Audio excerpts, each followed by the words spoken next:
Welcome to the Authority of Love. I'm Greg Williams with co-host David Walls, and we're here for another Family Foundation Friday. And this is a big one, as they all are, but some a little more important than others, right, David? It is, Yeah, Greg, because we're 1 week from Good Friday. That's was exactly there right. Something That was else it. No, going no, on? no. That's it. That's it. That's the biggest one. Yeah. And it doesn't always fall that way with the Right. General Assembly, but this one does.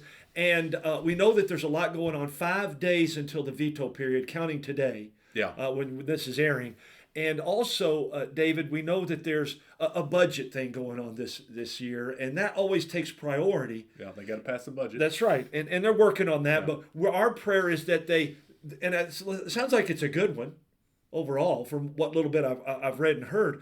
But we don't want that to stop some of these other things that really need to be done to help our Commonwealth as well. So with that said, give us some updates and some action alerts that we need to take and be praying about it as we move forward. Because Yeah. I know there's a prayer caucus meeting, right? Yeah. There was a call to prayer at the Capitol this week, and actually we've called for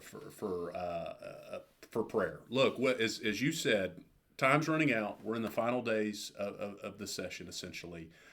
Be praying for your legislators wherever you are right now. Not if you're if you're in the car, you want to when you stop. Don't close your eyes. Right. But you can still pray. You can pray. Pray Right, for your right. House member. Pray for your state senator, and pray for leadership in both chambers.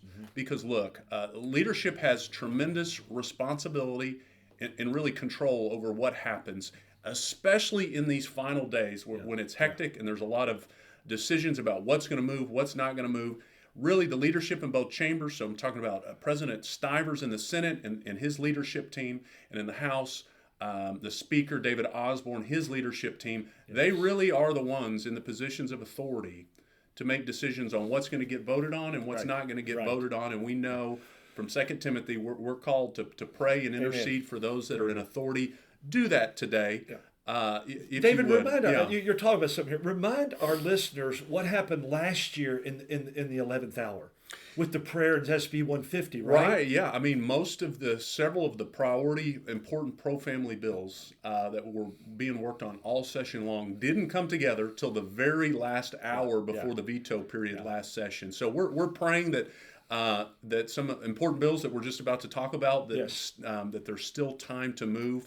That we might see some of these God-honoring policies move and as most well. of our listeners know that there is power in prayer. We believe it happened last year. We believe it happens every day, every moment. And so that's why we're saying pray and then act on that. Yeah. And what can they act on as we close this out, Dave? we just alerted our supporters to continue to encourage folks. It's a great time to get signed up with us at KentuckyFamily.org to get our email alerts, our text alerts, other publications. We just sent out an alert, one for the House and one for the Senate.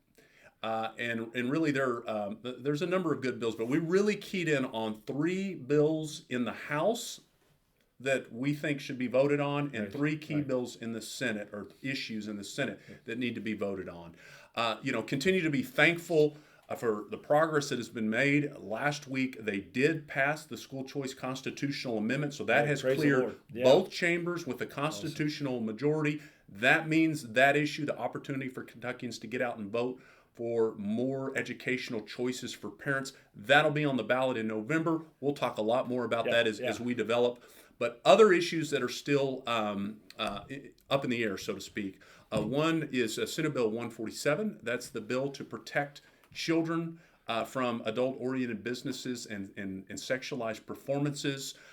We've talked about this issue. We have seen time and time again. There have been sometimes hypersexualized drag performances that have been marketed towards children that have taken place on public property.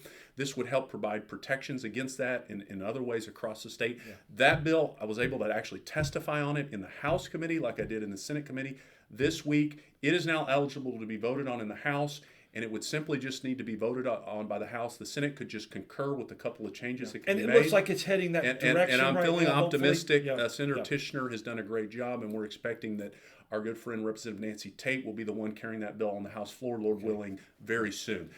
Second, 2 other bills that have been eligible to be voted on for over a week now in the House. So that means they have been on the list of bills that the House can take up, but the House has chosen not to take these 2 bills up for over a week. Important bills: House Bill 47 to protect our religious freedom rights. It would update Kentucky's Religious Freedom Restoration Act. That bill we're hopeful will get voted on. And then also House Bill 346, the Baby Olivia Act. That's the education. That's right, the educational bill that would require a video teaching children about the beautiful process of how a preborn child develops in the womb. That bill has been eligible to be heard actually for over a week, and so we're hopeful that bill will pass. So those are three important bills to be voted on in the House. Let me interject something there before we jump to the Senate and what's going on there, the important things there. This Baby Olivia Act with that video, it's really interesting. They constantly talk about science and reality. All that video does is show the reality of science, that there is life in the womb development from the very beginning, and why don't they want them to see that? That's the issue. So please pray. Let's get that out there and let our children see that as they're developing. And there's a number of states that are moving on Baby Olivia Act. So we'd love to see Kentucky join that. And really, that's a bill that could pay tremendous dividends long term to build a culture for life. It's a simple bill, but it could have scientific. It could have long term impacts. Well, we're going to talk about a bill in the Senate that we see the results of when you make good laws. What can happen in just a moment. We talked about it. So go ahead with the Senate. So David. We'll move to the Senate now. And again, folks can take action on these important bills. Encourage the Senate to take up these bills. Senate Bill 239, that's an important bill dealing with, it's known as the Healthcare Heroes Recruitment and Retention Act. It would provide conscience protections for our medical care workers and doctors. This has been an issue that the Family Foundation and others have worked on for many, many sessions. And so would love to see that bill get voted on in the Senate. Another big one that took up a lot of discussion actually last Friday, Greg, as we were as our program was airing. The bill, Senate Bill 6, to deal with the growing concern about discriminatory DEI, diversity, equity, and inclusion programs and practices at our universities. So what happened? That bill had already passed the Senate. What happened was the House essentially significantly enhanced that bill with language from a positively from a bill from Representative Jennifer Decker on that topic as well. And then she actually carried the bill in the House. That bill was debated, Greg, for almost 4 hours, if not for 4 hours. Representative Decker did a tremendous job keeping her cool, explaining the bill, answering a lot of hostile questions. But look, at the end of the day, these policies are these DEI policies are based in Marxist critical theory ideology. They're harmful. They lead to discrimination. They impact students. They impact university staff. They lead to promotion a lot of times of radical ideology, gender ideology, and others. They should have no place being promoted or being funded in our public universities. They do exactly the opposite of what they claim to do. In reality, they really set up discrimination when we should be battling against that and treating everyone equally. Not equitably, but equally. Right. And then I know you have one other one that we're working on, just the concept here that still may go, right? There's been several different bills that have been filed, and we're hopeful, prayerful there might be an opportunity to include this in a bill in the Senate to protect kids online from pornography. And so the way a number of states have done this is to require strong age verification, so that pornographic websites would have to require age verification to ensure that children don't have access. I don't see that as a controversial topic. No, that should be really easy. But what's interesting? Tell them what happened in your home state. So Texas was one of the states, as others, that have passed versions of this. The porn industry challenged that. It's already gone up to the Fifth Circuit Court of Appeals, U.S. Circuit Court, and it was just upheld. Significant portions of the bill were upheld, and what you have seen since then is some of the major pornographic websites have shut down access in Texas. And so that's what good laws can do. That's right. That's right. That was my point earlier. Please pray about and call and email about these so that your representative and your senator hear, because it does make a difference, and we need to keep standing on these truths and see the difference for our children, for our parents, and all the things we've talked about throughout this session. Absolutely. So we believe there's still a chance to move that issue forward.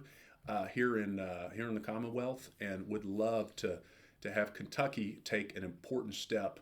There's more to do. I really think, Greg, as we have seen, obviously, understand the harms of pornography, increasingly also seeing the harms just of social media and the way these social media companies, essentially from the ground up, have been designed to target the minds of the impressionable minds of young kids. And so, that may be an issue that we might have to come back to in the interim. There's a lot of states moving on bills related to protecting kids on social media.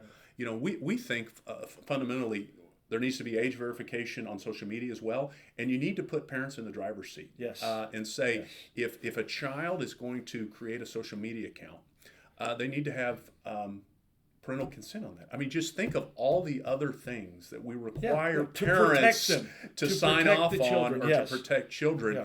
And with all the growing research and concern about how social media is harming young people, let's empower parents to have more oversight in what their kids are doing online. We do it with alcohol. Yeah. We do it with driving. Yeah. All why? Not tobacco, just because tobacco, drugs. All because why?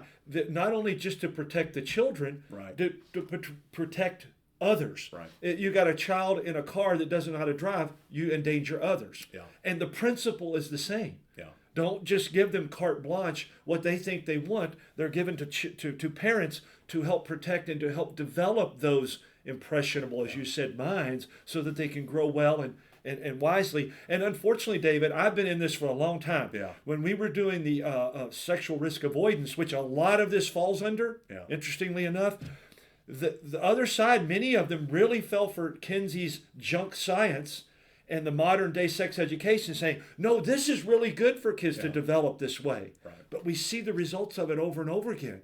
The suicide rate goes up, the depression goes up, the drug use goes up. All of these things are detrimental. Mental health, exactly right. So please take these to heart and pray and call to action. How can they do that, David? Let's remind them again. Again, well, we're asking folks, go to our website at kentuckyfamily.org, take action, and take the action on the Senate. You can send one email on all the bills that we mentioned on the Senate side, and then another alert to take action on all the House bills. And then also call the legislative message line. We're encouraging folks, look, I've been doing it. Call the legislative message line. There's only going to be really 4 more legislative days before the veto period. Call each day. Yes. And you call 1-800-372-7181. That's 1-800-372-7181.